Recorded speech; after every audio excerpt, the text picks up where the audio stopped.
السلام علیکم ورحمۃ اللہ تعالی وبرکاتہ۔ نحمده ونصلی علی رسولہ الکریم، اما بعد فاعوذ باللہ من الشیطان الرجیم، بسم اللہ الرحمن الرحیم۔ اقرأ بسم ربک الذی خلق، صدق اللہ مولانا العظیم وصدق رسولہ النبی الامین الکریم، ونحن علی ذلک لمن الشاہدین والشاکرین، والحمد للہ رب العالمین۔ حضرات محترم، خطبے کے بعد میں نے جس آیت کریمہ کی تلاوت کا شرف حاصل کیا ہے، اللہ تعالیٰ اس میں ارشاد فرماتا ہے کہ پڑھو اپنے رب کے نام سے جس نے آپ کو پیدا کیا۔ میرے بھائیوں، میرے دوستوں، پڑھنے کی اتنی فضیلت ہے اور ضرورت ہے کہ قرآن پاک کی سب سے پہلی جو آیت نازل ہوئی، جو سورت نازل ہوئی، وہ اقرا سے ہوئی، پڑھنے کے نام سے۔ قتل حسین اصل میں مرگ یزید ہے، قتل حسین اصل میں مرگ یزید ہے، اسلام زندہ ہوتا ہے ہر کربلا کے بعد، اسلام زندہ ہوتا ہے ہر کربلا کے بعد۔ میرے بھائیوں، میرے دوستوں، حضرت امام حسین کا قول ہے کہ جو قوم ظلم کے خلاف جتنی زیادہ دیر سے اٹھے گی اسے اتنی ہی بڑی قربانی دینی پڑے گی۔ حدیث پاک میں فرمایا گیا کہ پوری امت ایک جسم کے مانند ہے، جیسا کہ انسان کا جسم ہوتا ہے کہ اس میں سر ہوتا ہے، گردن ہوتی ہے، پیٹ، پیٹھ، ہاتھ، پیر۔ اگر جسم کے کسی بھی حصے میں ایک کانٹا چبھ جائے، ایک سوئی چبھ جائے، تو پورا شریر اس کو محسوس کرتا ہے، پورا جسم اس درد کو محسوس کرتا ہے۔ اسی طریقے سے ہمارے اور آپ کے پیارے آقا صلی اللہ تعالیٰ علیہ وسلم نے فرمایا کہ میری پوری امت ایک جسم کے مانند ہے۔ حقیقت یہ ہے کہ جو کوئی مسلمان کہلانے والا ہو اور اگر امت پہ کوئی غم پریشانی آئے، مصیبت آئے، آفت آئے اور اس کا دل نہ روئے، وہ غمگین نہ ہوئے، تو صحیح معنی میں وہ مسلمان کہلانے کے لائق نہیں ہے۔ مسلمان ہونا کوئی ضروری نہیں، صرف دل ہو، اور اگر کہیں پر کسی پر ظلم کیا جا رہا ہو اور اس ظلم پر وہ غمگین نہ ہو، اداس نہ ہو، تو سمجھ لو کہ وہ انسان بھی کہلانے کے لائق نہیں، انسان کہلانے کا حقدار نہیں۔ میرے پیر و مرشد حضور امین ملت کے صاحبزادے حضور امان ملت صاحب کی آپ حضرات یہ تقریر ملاحظہ فرمائیے کہ وہ واحد ایک ایسی خانقاہ ہے پورے ہندوستان میں کہ جس کے دل میں، جن حضرات، ان حضراتوں کے دل میں پوری امت کا درد رہتا ہے کہ وہ ہر میدان میں امت کی رہنمائی کرتے ہوئے نظر آتے ہیں، چاہے کوئی سا بھی میدان ہو۔ اللہ تعالیٰ سے دعا ہے ہمارے فلسطینی مسلمان بھائیوں اور غزہ کے مسلمان مظلوم بھائیوں پر اللہ تعالیٰ رحم فرمائے، اور میرے پیر خانے والے جتنے بھی حضرات ہیں اللہ تعالیٰ سبھی کی عمر دراز فرمائے اور ان کا سایہ ہم پر تادیر فرمائے۔ اللہ تعالیٰ سے دعا ہے کہ پروردگار عالم فلسطین اور غزہ کے مظلوم شہیدوں کی مغفرت فرمائے، اور جو لوگ حیات ہیں اللہ تعالیٰ ان کی حفاظت فرمائے۔ آپ حضرات یہ ویڈیو ملاحظہ فرمائیے۔ السلام علیکم ورحمۃ اللہ تعالیٰ وبرکاتہ۔ صلی علی رسولہ الکریم، اما بعد فاعوذ باللہ من الشیطان الرجیم، بسم اللہ الرحمن الرحیم۔ ممبر نور پہ جلوہ افروز حضور تاج المشائخ، حضور شرف ملت، حضور رفیق ملت و علماء اہل سنت اور میرے عزیز سنی جنتی بھائیوں، السلام علیکم ورحمۃ اللہ وبرکاتہ۔ وقت کم ہے لیکن حضرت کا حکم ہوا ہے تو میں آپ کے سامنے حاضر ہو گیا ہوں۔ اس کے بعد آپ انشاءاللہ شرف ملت کو سنیں گے، رفیق ملت کو سنیں گے، اور بغداد معلیٰ سے جو برکتیں لوٹ کر تاج المشائخ لائے ہیں انشاءاللہ وہ آپ میں بانٹی جائیں گی۔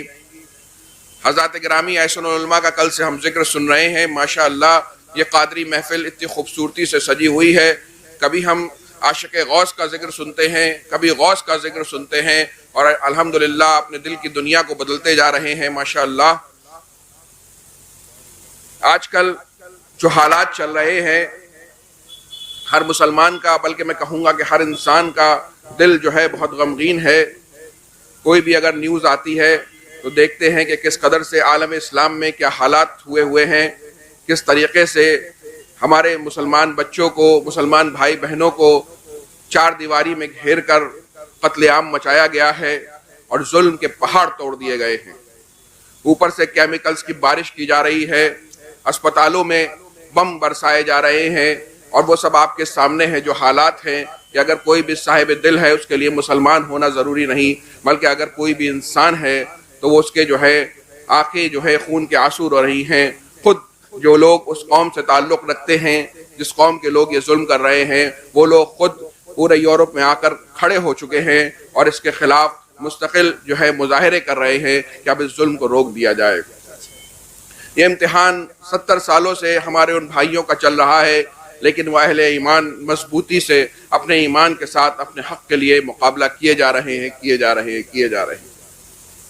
حضرات گرامی، جب میں دیکھتا ہوں یا کبھی کبھی ایسا لگتا ہے کہ کوئی سبیل سامنے نہیں آتی ہے کہ کیسے وہ چند کمزور لوگ، حالانکہ دولت ایمان ان کے پاس ہے تو اس لحاظ سے وہ بہت مضبوط ہیں، لیکن دنیاوی چیزوں کے لحاظ سے یہ کمزور لوگ بے یار و مددگار کس طریقے سے دنیا کی عظیم قوتوں سے مقابلہ کر رہے ہیں۔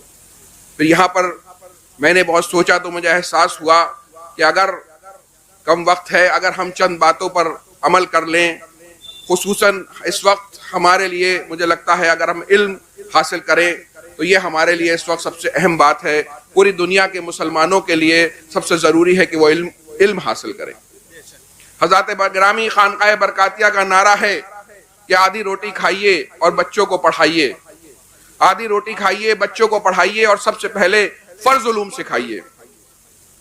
حضرات گرامی، ہمیں اپنے بچوں کو بہترین سے بہترین تعلیم دینی ہے، لیکن سب سے پہلے اپنے بچوں کو دین کے معاملے میں مضبوط کرنا ہے، فرض علوم سکھانے ہیں، یعنی انہیں معلوم ہونا چاہیے کہ اللہ رب العزت کے بارے میں کیا عقائد ہونے چاہیے، رسول پاک کے بارے میں کیا عقائد ہونے چاہیے، صحابہ کے بارے میں کیا عقائد ہونے چاہیے، نماز کے مسائل کے بارے میں معلوم ہو، روزوں کے مسائل کے بارے میں معلوم ہو، اور تمام ضروریات دین کے بارے میں معلوم ہو۔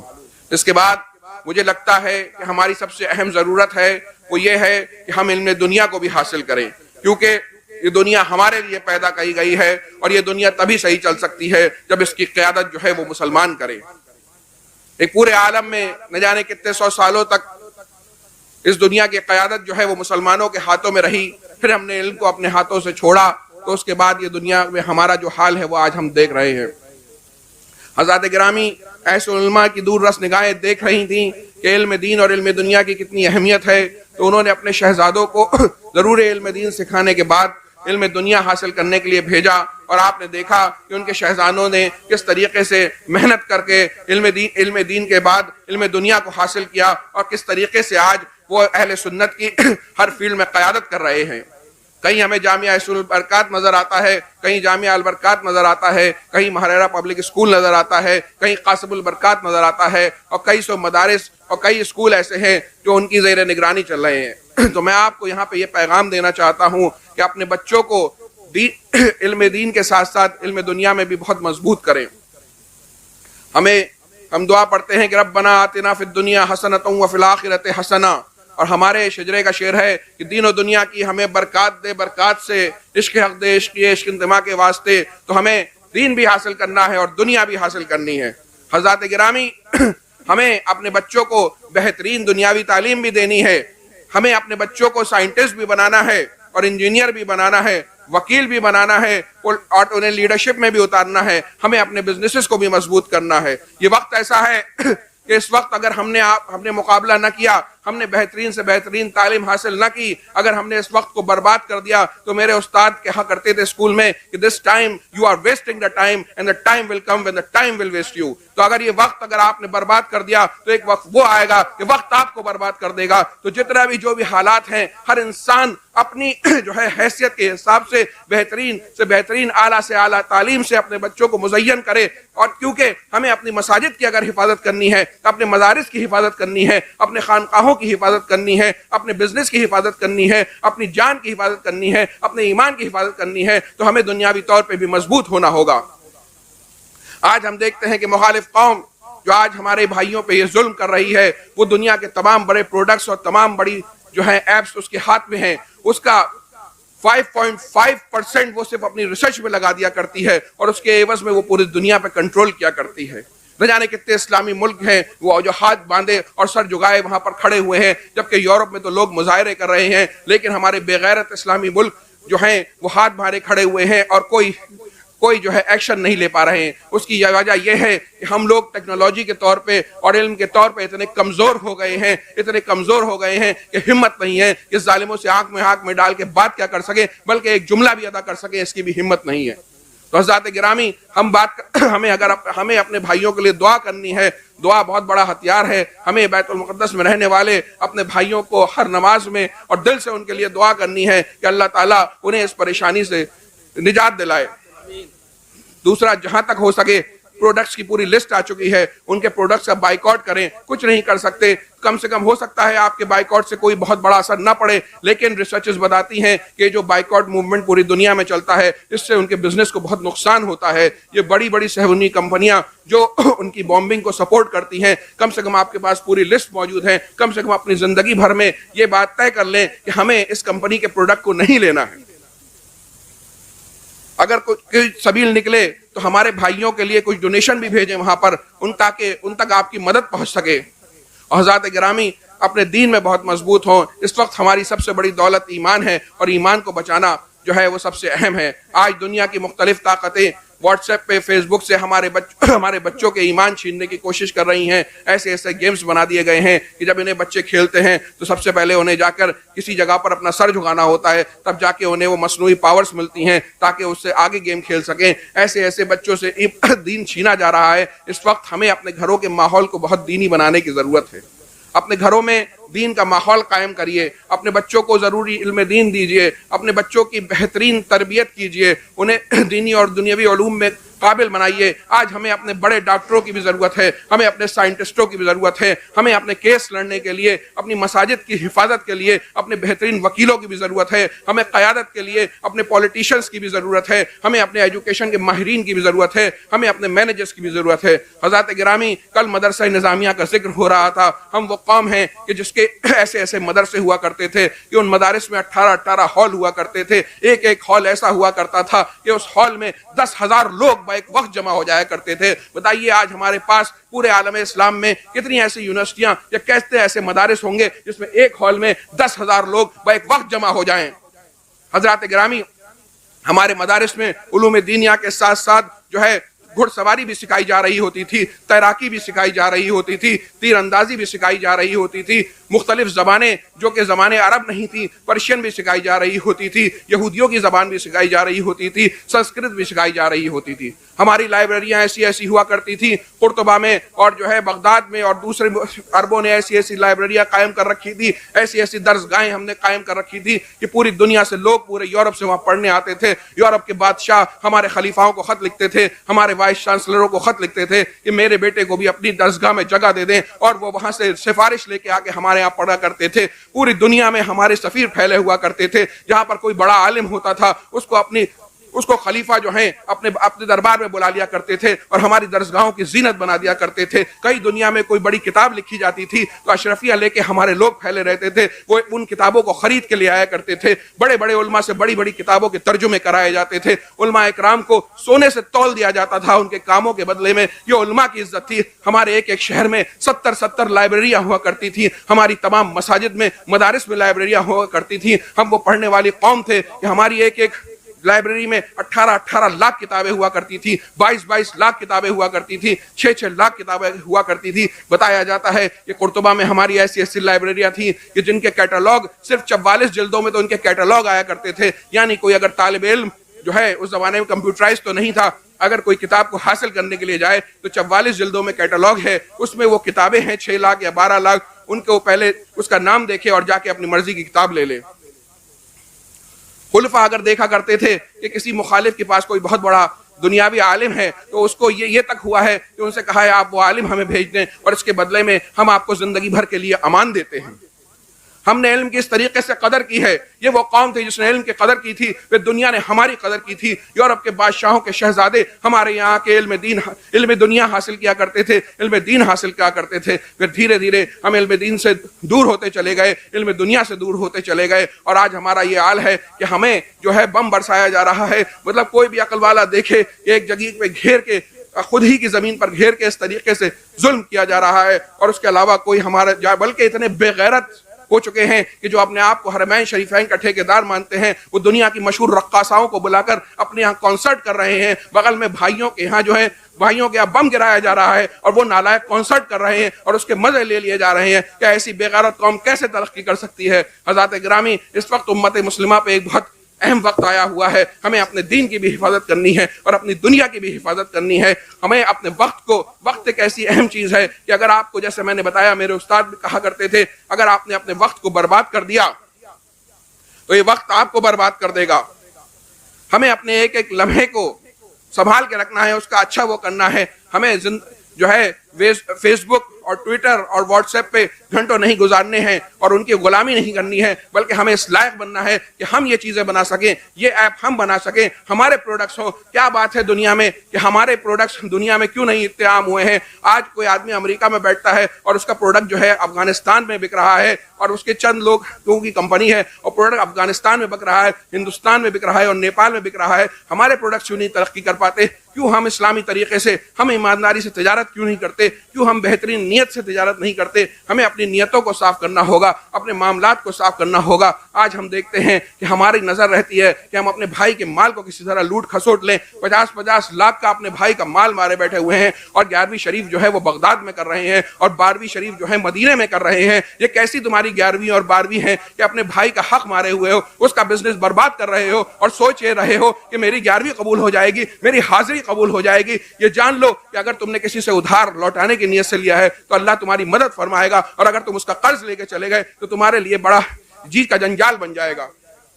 حضرات گرامی, کیا عشرے مبشرہ میں حضرت عثمان غنی اور عبد الرحمن بن عوف نہیں تھے جو مدینہ کے ٹاپ تاجر ہوا کرتے تھے, اور ساتھ ہی ساتھ عشرہ مبشرہ ہونے کا پروانہ بھی لے سکتے تھے؟ ایک وقت وہ لوگ بہترین تاجر بھی تھے, پورے مدینہ کو, پورے اسلامک آرمی کو سپورٹ بھی کر رہے ہوتے تھے, پوری اسلامک اکانومی کو سپورٹ بھی کر رہے ہوتے تھے, اور ان کی نیکی یہ تھی کہ جنت کا پروانہ بھی ملا ہوا ہے. تو کیا آج بھی ہمارے ایماندار تاجر نہیں ہو سکتے؟ پہلے ہمیں اپنے خود کی اصلاح کرنے کی ضرورت ہے, اپنی چیزوں کی اصلاح کرنے کی ضرورت ہے. صرف عرصوں میں آنا اور جو ہے پیروں کے ہاتھ چوم لینا, یہ تمہارے دین کی کامیابی نہیں ہے, بلکہ تمہیں شریعت پہ عمل کرنا ہوگا. تب احسن العلماء کا تو یہ عالم ہے کہ اگر ان کے بیٹے بھی انہیں حساب لا کے دے رہے ہیں تو پورا حساب لے رہے ہیں اور پائی کا حساب کر رہے ہیں, مریدوں کے پیسوں پہ نظر نہیں ہے. ان کے مرید جو ہیں یہ بیان کر رہے ہیں کہ اگر میں کسی چیز کا حساب لے کے آتے تھے تو حضرت پورے پیسے گن کے مجھے چکاتے تھے, اور ان کا نام لیوا ہوتا ہے, اور اپنے بھائی کے پیسے پہ بیٹھا ہوا, سانپ کی طرح بیٹھا ہوا پیسے مار لیتا ہے, اس کے بعد احسن العلماء کا نام لیتا ہے. ہم کل سے احسن العلماء کی کرامات سن رہے ہیں. ابھی میرے استاد گرامی حضرت بدر عالم صاحب کا ذکر انہوں نے خود مجھ سے فرمایا, یہ جو واقعہ گوشت والا ہے یہ انہوں نے مجھے فرمایا. جب بمبئی جاتا ہوں تو ان کے مریدین ان کے کرامات کو بیان کرتے ہیں, کانپور جاتا ہوں تو لیکن ان کی کرامات سے اوپر ان کی شریعت پہ استقامت تھی. حضرات گرامی, ہمیں اسلام پہ مضبوطی سے قائم رہنا ہے. شریعت ہماری سب سے بڑی پیر ہے, رسول پاک صلی اللہ تعالیٰ علیہ وسلم ہمارے سب سے بڑے مرشد ہیں. ہمیں ان کے راستے پہ چلنا ہے. ہمیں شریعت کو مضبوطی سے تھام کے رہنا ہے, اور ہر پل ہمیں کوشش کرنی ہے کہ کس طریقے سے ہم جو ہے خدمت کریں. اگر تم بزنس کرتے ہو کہ نیت کر لو کہ میں اللہ کی رضا کے لیے بزنس کر رہا ہوں اور اس میں مجھے فائدہ ہوگا تو میں اپنی قوم کی خدمت کروں گا. اگر تم تعلیم حاصل کر رہے ہو تو ہر پل یہ نیت کر لو کہ اللہ کی رضا کے لیے تعلیم حاصل کر رہا ہوں, اور انشاءاللہ عالم بنوں گا تو قوم کو فائدہ پہنچاؤں گا. دنیاوی تعلیم حاصل کروں گا تو قوم کو فائدہ پہنچاؤں گا. سائنٹسٹ بنوں گا تو میری قوم باوقار ہوگی. اس وقت اگر تم نے اپنے آپ کو وقت کی اور ملک کی ضرورت نہ بنایا, دنیا کی ضرورت نہ بنایا, تو یہ دنیا ہمارے گلے کاٹ کے ہمیں جو ہے قبرستان میں پہنچانا چاہتی ہے. وہی قومیں ترقی کرتی ہیں جو نفع بخش ہوتی ہیں. ہمیں نفع بخش ہونے کی ضرورت ہے. ہمیں سب سے پہلے اپنے دین کا دامن تھامنا ہے, اس کے بعد ہمیں نفع بخش علوم حاصل کرنے ہیں, تبھی ہم اس دنیا کی قیادت کر سکیں گے. آج اگر ہم بائیکاٹ کرنے کی سوچتے ہیں تو کچھ تو پروڈکٹ ایسے ہیں کہ اگر ہم بائیکاٹ کریں تو اس کے بدلے میں کوئی پروڈکٹ ہی نہیں مل رہا ہے. کس طریقے سے انہوں نے اپنے بزنس ڈیولپ کیے ہیں. ہمیں بھی اپنے بزنس ڈیولپ کرنے کی ضرورت ہے. سب سے پہلے اپنی اصلاح کرنے کی ضرورت ہے, اپنے اندر ایمانداری پیدا کرنے کی ضرورت ہے, وفاداری پیدا کرنے کی ضرورت ہے. اللہ اور رسول سے سچی وفاداری پیدا کر لو, انشاءاللہ سارے مسئلے حل ہو جائیں گے. پہلے وفادار بننے کی ضرورت ہے ہمیں. تو ہم اپنے آپ کو وفادار بنیں. ہم اپنے دل میں جب رات میں سوئیں تو ہم جھانک کے دیکھیں کہ ہم اپنے دین سے, اپنے آپ سے, اپنی قوم سے غدار ہیں یا وفادار ہیں. انشاءاللہ ہم وفادار بنیں گے تو یہ مسائل حل ہو جائیں گے. اپنے بھائیوں کے لیے جتنی دعائیں ہیں وہ دعائیں کرتے رہیں. اللہ تعالیٰ ان کی پریشانیوں سے انہیں نجات دلائے, کیونکہ وہ صرف ان کی پریشانی نہیں, پوری امت مسلمہ کی پریشانی ہے. اللہ تعالیٰ آپ کو سلامت رکھے, آنے والے سلامت رہیں, بلانے والے سلامت رہیں. استغفر اللہ ربی من کل ذنب و اتوب الیہ. السلام علیکم ورحمۃ اللہ وبرکاتہ.